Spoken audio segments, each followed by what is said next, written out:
de esta casa tiene que salir una generación que sean conocidos por agradar a Dios. Hebreos 11:5. ¿Se acuerdan lo que estuvimos hablando hace 8 días? Que yo puse un fundamento de la nube de testigos. Por la fe. Por la fe Abel ofreció a Dios más excelente sacrificio que Caín. Yo quiero ser ese sacrificio para Dios. Yo quiero ser ese sacrificio que a Dios le agrade. Que no solo sea que tú presentas sacrificio para Él, sino que todo tú seas un sacrificio para Dios. Si todo tú eres un sacrificio para Dios, ¿no será que tú seas una generación que a Él le agrade? Que desees más agradarlo a Él que a cualquier otra cosa o a cualquier otra persona. Si tú le agradas a Dios, ¿habrá algo que Él te pueda negar? Y mira, siempre habla por la fe y dice en el 5, porque yo voy a tocar esta mañana a Enoc. Y dice, por la fe Enoc fue traspuesto. ¿Alguien sabe lo que es ser traspuesto?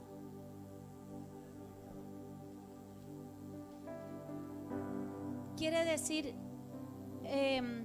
traspasado, arrebatado, convertido. O sea, tiene muchas definiciones.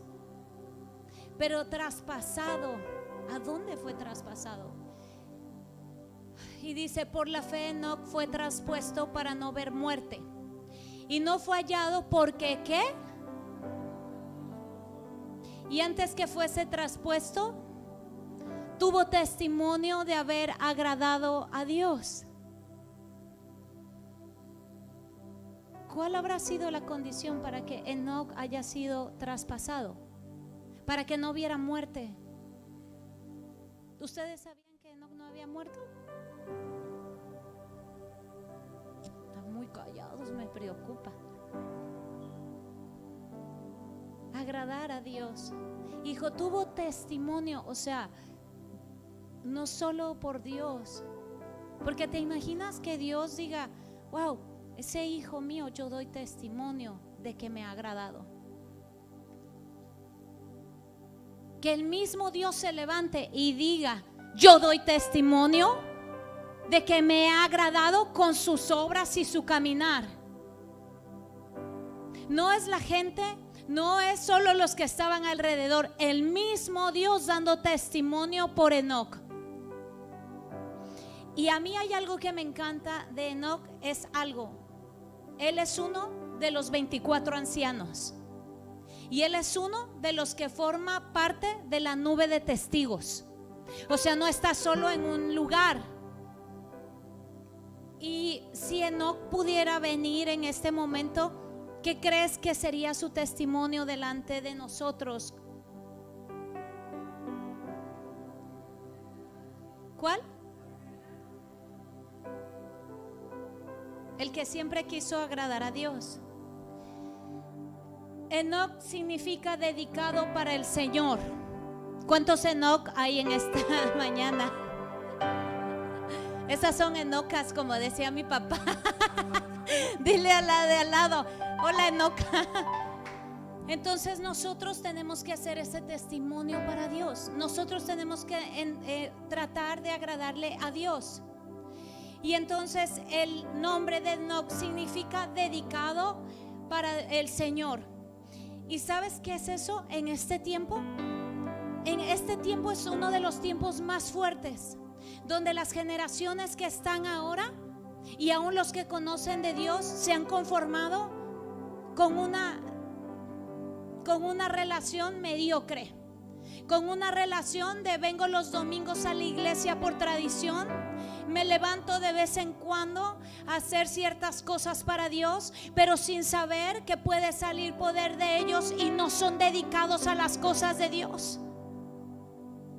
Y el nombre de Enoch en este tiempo está ligado a levantar una nueva generación de gente que esté apasionada por Dios, de gente que tenga hambre y tenga sed por Dios, una generación que quiera hacer una diferencia en esta tierra, una generación que no quiera comprometer los principios de Dios, una generación que se vuelva apasionada para alabar y adorar a Dios, una generación que diga: yo no quiero estar metido en el mundo de porquería ni de corrupción, yo no tengo que estar en una iglesia donde hay corrupción y donde hay maldad que no modelan el carácter de Cristo. Y en esto yo tengo autoridad para hablar, por cuanto el Señor siempre me ha librado y nunca he comprometido un principio en la iglesia de Dios. Esto se trata de Dios. Esto se trata de traer una nueva generación que sea transformada y levantada para que puedan impactar una nación. Y yo sé que lo que viene para México lo hemos estado esperando por mucho tiempo, pero faltaba un Enoch que se levantara en algún lugar de la nación y dijera: yo quiero caminar y agradar a Dios y levantar una generación que agrade y camine con Dios. Yo le estoy hablando a una nueva generación.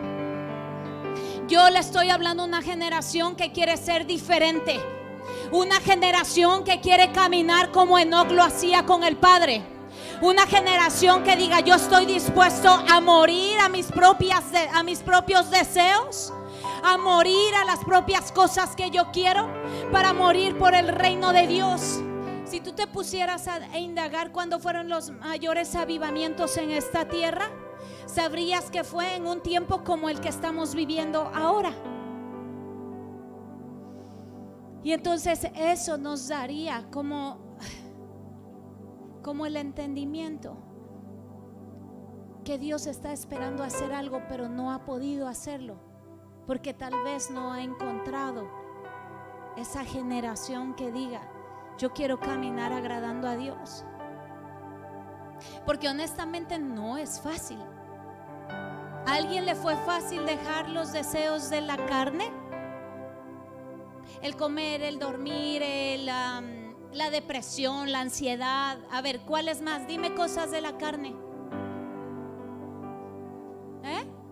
Los apegos, las faltas de perdón. El que camines tantos años de una manera y de repente llegas con Dios y Dios empieza a querer alinear muchas cosas. No es fácil. Las cosas de la carne cuestan mucho más trabajo que las cosas del Espíritu. Es más fácil caminar en maldición que caminar en bendición. Porque para caminar en bendición vas a tener que obedecer las cosas de Dios. Esa generación que se tiene que levantar en este tiempo está encargada de mover las 12 cortes celestiales y lo profético. Porque va a llegar un punto donde tú a la gente no solo le vas a tener que hablar, no vas a poder solo hablarle, lo vas a tener que demostrar. Y más bien la generación que quiere Dios en este tiempo es una generación que demuestre. Vete a Génesis, no.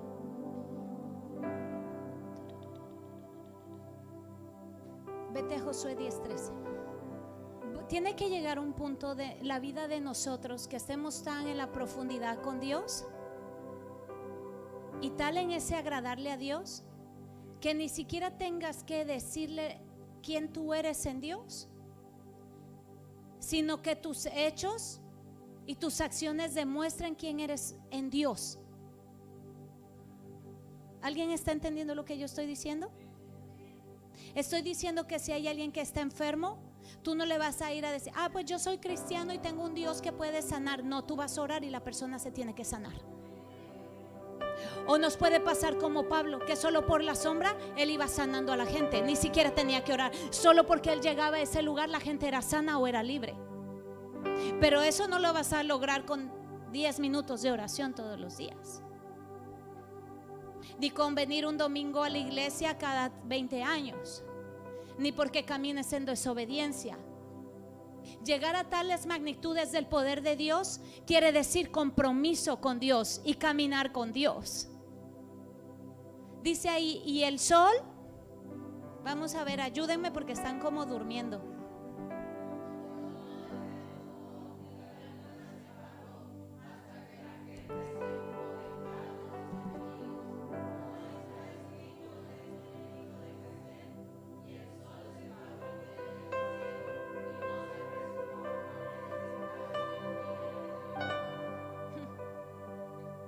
¿Tú te imaginas que ahorita se detuviera todo? Ayer pasó algo y yo soy atrevida, porque yo he aprendido a creerle a Dios por sobre todas las cosas. Y yo sé que la palabra dice que nosotros haremos cosas mayores que las que Jesús hizo. Y yo necesitaba que el tiempo se detuviera ayer, pero creo que todavía me falta mucho más caminar con Dios para poder orar de tal manera que se pare el tiempo. Oye, ¿no dice que lo hizo? ¿No dice ahí? Y entonces nosotros, ¿no se supone que lo tenemos que poder hacer en algún momento de la vida? Yo no sé en tú que en Dios crees, pero yo sí sé en el que yo creo. ¿Qué es el libro de Jacer? El libro de Jacer es uno de los libros apócrifos, igual que el libro de Enoc, que no están en la Biblia, pero forman parte. Y algunos sí son que tienen que ver con las cosas de Dios, algunos no. Pero si tú puedes empezar a leer el libro de Enoc, te va a abrir los ojos de todo lo que tiene que ver en la palabra de Dios. Porque ese es el punto, abrirnos los ojos de tal manera que podamos ver el mundo espiritual tan tangible y tan real en esta tierra. En el libro de Jacer, en las crónicas de Jacer, en el libro 3 habla de Enoc. Y habla que Enoc fue levantado por Dios en medio de una generación que estaba súper corrompida y perversa. Es un tiempo donde los ángeles y los humanos se empezaron a meter unos entre ellos y empezaron a tener relaciones, y empezó a crear una raza que era la raza de los gigantes, que era una raza corrupta, que era una raza inmoral, porque no podía haber tal cosa, una unión de un ángel con un humano. No estaba, fue el tiempo de una rebelión de los ángeles de Dios, y que tenían que venir a la tierra, y cuando cayeron a la tierra empezaron a tener tal perversión que se metieron con las hijas de Dios y empezaron a crear una raza nueva. Y dice que fueron tan perversos que aún se metían con animales. Y él es uno de los patriarcas antediluvianos. ¿Tú sabes lo que es eso? Son uno de los padres de la fe, pero que tienen que ver de antes del diluvio. Porque si tú recuerdas cuando Dios mandó el diluvio y mandó a Noé a construir el arca, tenía que ver por tal porquería que había en la tierra, por tal transgresión que habían cometido los ángeles con los humanos y con los animales. Y Dios estaba dolido en su corazón porque Él no había creado la tierra para eso. Él no había creado los ángeles para eso. Se dolió tanto que dijo: esto hay que exterminarlo, pero ya. Y fue cuando tuvo que venir el diluvio, ¿verdad? Pero Enoc es de antes. ¿Hasta ahí les quedó claro? Entonces, Enoc fue levantado por Dios en medio de una generación muy corrupta y perversa en el tiempo de la rebelión de los ángeles. Y de ahí hubo un desenfreno en las áreas sexuales. En estos días es que Enoc es levantado. ¿A ti te suena como ese tiempo algo que estemos viviendo ahora? No quiere decir que la Biblia y los libros de la Biblia son historias, no son historias, porque tienes que aprender a ver que en el tiempo de ellos hay tiempos que se parecen a los que estamos viviendo. Entonces, ¿por qué es importante saber la historia? ¿Por qué es importante saber la Biblia? Saber lo que hizo cada hombre, cada mujer de Dios, porque vas a poder saber a quién necesitas o a qué libro tienes que acudir para poder ayudar en un tiempo como el que estamos viviendo ahora. Porque en este tiempo que está así, tendría que haber una generación de ¿qué? ¿Cómo? Tiene que haber una generación de Enoc. Tiene que haber una generación que diga: yo no quiero esta porquería en mi vida. Yo no quiero que mis hijos estén metidos en estos. Yo no quiero que mis hijos estén en drogas, en alcohol, en pornografía, en prostitución. Yo no quiero unos hijos que estén separados de Dios. Yo no quiero una generación que sea corrupta y perversa. ¿No será que eso es lo que está pasando en este tiempo y no lo hemos podido ver?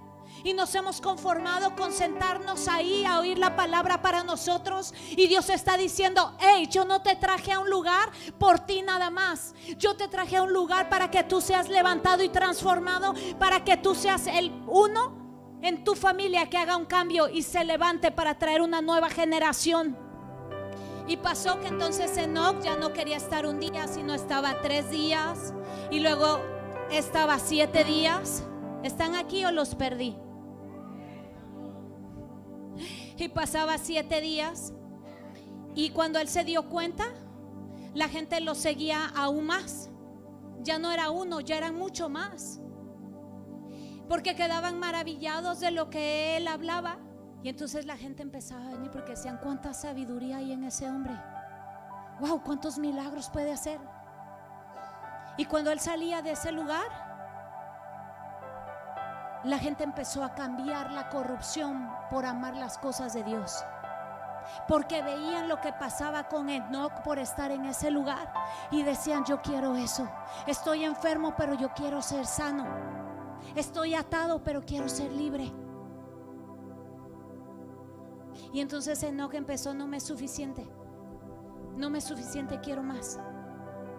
¿A cuántos les ha pasado que estamos ayunando y orando y todavía quieres seguir haciéndolo?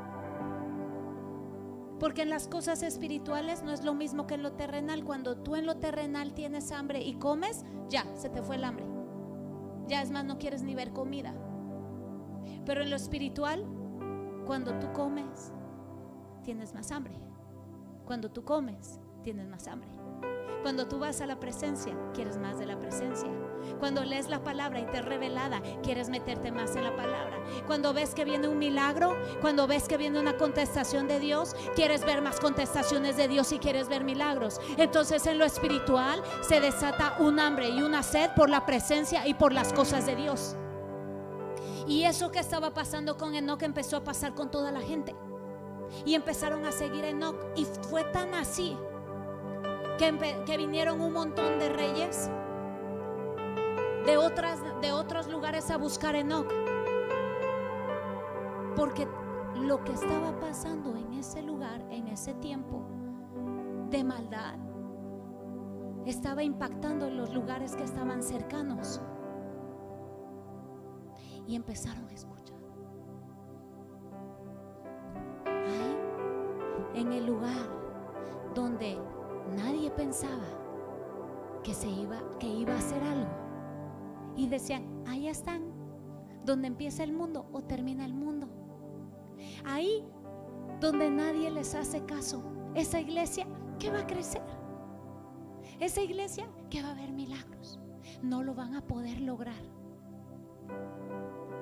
Pero lo que no contaban es que aquí hay una generación que es metida con Dios y que toda la batalla fue peleada en el Espíritu para poder traer a este lugar los milagros, los señales, los prodigios, las maravillas, las finanzas, los negocios, y levantar una generación nueva que haga una diferencia en esta tierra. Y donde nadie pensaba que iba a pasar nada, en medio de una generación corrupta y perversa, se empieza a levantar una generación que dice: yo amo lo de Dios, yo amo lo de Dios, yo quiero más de Dios, yo quiero conocer de Dios, yo quiero saber cómo oran en ese lugar, yo quiero saber cómo es que Dios les es revelado, qué tenía que hacer en Colombia, qué tenía que hacer en Colombia, qué tenía que hacer en Colombia. Pues levantar una generación nueva, una generación que dijera: yo amo caminar con Dios y odio la corrupción que hay en el mundo y la podredumbre que hay en el mundo. Ay, yo quiero ser de esa generación que no es lo que habla, es lo que demuestra en esta tierra, es la que demuestra milagros, señales, maravillas cuando tú